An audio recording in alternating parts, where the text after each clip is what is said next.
अस्सलामुअलैकुम नाज़रीन, JN news HD के साथ मैं हूं नाइला भट्टी। नजर डालते हैं आज की अहम खबरों पर।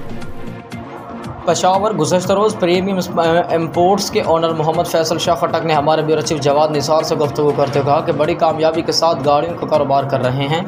7 साल से इस कारोबार से वाबस्ता हूँ। अगर कारोबार मेहनत, ईमानदारी और तसलसल के साथ जारी रखा जाए तो कामयाबी कदम चूमती है। मुल्की मुआशी सूरत हाल और डॉलर के उतार चढ़ाव से दीगर कारोबार की तरह हमारा कारोबार भी मुतासर हुआ है। इसके अलावा गाड़ियों की इम्पोर्ट्स में हुकूमती पॉलिसियाँ भी सख्त हैं, जिसकी वजह से हमें मुश्किलात का सामना है। आपको हराम हलाल का पता हो और सच्चाई और मेहनत के साथ ये कारोबार किया जाए तो बड़ा अच्छा कारोबार है। हमारे पास 660 से लेकर 3000 सीसी तक पेट्रोल और डीजल, हाइब्रिड और नॉन हाइब्रिड गाड़ियां हैं। तमाम गाड़ियां इंपोर्ट हैं। हमारा कारोबार लीगल और कौमी ख़जाने के लिए मुनाफे बख्श कारोबार है, लेकिन FBR और दीगर हुकूमती पॉलिसियाँ इतनी सख्त हैं कि हमें काफ़ी मुश्किलात का सामना है। इस वक्त से बहुत से लोगों ने ये कारोबार शुरू किया हुआ है, उनमें ईमानदार भी और धोखेबाज भी। अक्सर लोग गाड़ियाँ ख़रीद लेते हैं, लेकिन बाद में उन्हीं सरकारी कागजात, कस्टम ड्यूटी वगैरह जैसे बड़े मसाइल का सामना करना पड़ता है।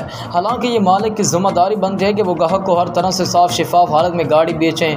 हमारे कारोबार पर इस वक्त टैक्सों की भरमार है, हालांकि हमारे कारोबार पर इंटरनेशनल कवानीन भी लागू होते हैं। अगर इसी तरह टैक्स लगते रहे तो हो सकता है इंटरनेशनल सतह पर हमारे कारोबार पर पाबंदी भी लग जाए। इसलिए हुकूमत वक्त से मुतालबा है कि वो इस तरफ तवज्जो दे और हमें सहूलत दे ताकि हम सुकून के साथ कारोबार कर सकें। हुकूमत का चाहिए कि वो हमें रिलीफ फराहम करे, पॉलिसियाँ नरम करें, क्योंकि इन इक़दाम से सरमायाकार अपना पैसा शो करेगा, कारोबार में लगाएगा, जिससे न सिर्फ सरमायाकार बल्कि हुकूमत को भी टैक्स की मद में फ़ायदा होगा।